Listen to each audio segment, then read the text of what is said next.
બીન ખેડૂતો માટે સૌથી મોટા સમાચાર। રાજ્યના મુખ્યમંત્રી ભૂપેન્દ્ર પટેલે બીન ખેડૂતો માટે ખેડૂત બનવાનો એક મોટો રસ્તો ખોલી નાખ્યો છે।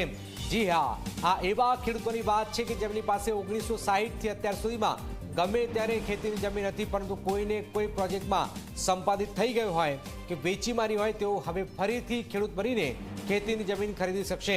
એટલું જ નહીં, જે ખેડૂતોએ પોતાની છેલ્લી બચેલી જમીન બિન ખેતી કરાવી દીધી હોય તો પણ તે પહેલા ખેડૂત હતો, એના આધારે કલેક્ટર પાસેથી ખેડૂતનું પ્રમાણપત્ર મેળવીને આગામી 3 વર્ષ સુધીમાં ગમે ત્યારે ગુજરાતના કોઈ પણ ખૂણામાં ખેતીની જમીન ખરીદી શકશે।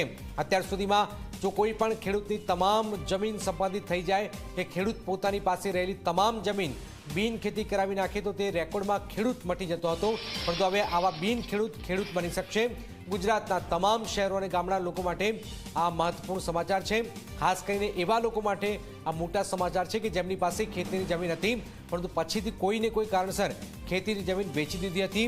હવે તેઓ એ દસ્તાવેજના આધારે ખેડૂત હોવાનું પ્રમાણપત્ર મેળવીને ફરીથી નવી ખેતીની જમીન પણ મેળવી શકશે, ખેડૂત બની શકાશે। 3 વર્ષમાં ગુજરાતમાં ગમે ત્યારે ખેતીની જમીન ખરીદી શકાશે। દાદા પરદાદા પાસે જમીન હતી તો તેમના વારસદારોને એનો ફાયદો થશે।